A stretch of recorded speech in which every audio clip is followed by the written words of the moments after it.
সর্বোচ্চ অবদান রেখে চলেছে, যার মোট আয়ের 85.08%।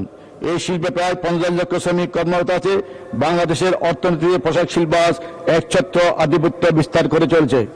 মাননীয় স্পিকার, আমি কোনো শিল্পকে কাটা করে দেখতে চাই না, কিন্তু কথা হচ্ছে যে শিল্পের ভবিষ্যৎ যত বেশি উজ্জ্বল, সেই শিল্পের প্রতি তত বেশি মনোযোগ দেওয়া প্রয়োজন। 80 শতকের শুরুতে চট্টগ্রাম থেকে দেশ গার্মেন্টস নামক প্রতিষ্ঠানের মাধ্যমে বাংলাদেশের গার্মেন্টস শিল্পের যাত্রা শুরু হয়।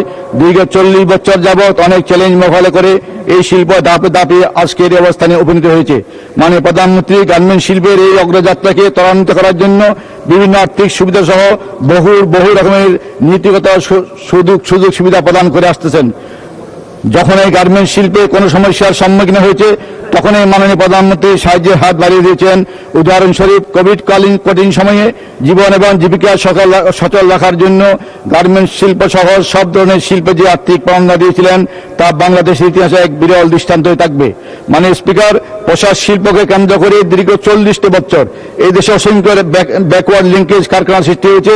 এই প্রতিষ্ঠানগুলো একদিকে যেমন বৈদেশিক মুদ্রা অর্জনে পোশাক শিল্পকে সহায়তা করেছে, অন্যদিকে প্রায় 50-60 লক্ষ মানুষের কর্মসংস্থানের ব্যবস্থা করেছে। পোশাক শিল্পের ক্রমবর্ধমান অগ্রগতির কারণে ব্যাংক, বীমা, বিদ্যুৎ, গ্যাস, ওয়াসা, হোটেল, পর্যটন, বন্দর সহ টেক্সটাইল খাতে সব ধরনের কার্যক্রম দিন দিন বৃদ্ধি পাচ্ছে। পোশাক শিল্প ও পোশাক শিল্পের সাথে সম্পৃক্ত এইসব খাতসমূহে 1 কোটি পরিবার তথা 5 কোটি মানুষ প্রত্যক্ষ এবং পরোক্ষভাবে জীবিকা নির্বাহ করে থাকে। মাননীয় স্পিকার, যেহেতু গার্মেন্টস শিল্পের ভবিষ্যৎ অত্যন্ত উজ্জ্বল, যার বৈদেশিক মুদ্রা আয় ভবিষ্যতে $100 বিলিয়ন উন্নতি হওয়ার সম্ভাবনা রয়েছে, সেহেতু গার্মেন্টস শিল্পের বিকল্প সৃষ্টি না হওয়া পর্যন্ত এই শিল্পকে যত বেশি সহযোগিতা করা যায়, তত বেশি দেশের অর্থনীতি লাভবান হবে, এটা আমার বিশ্বাস।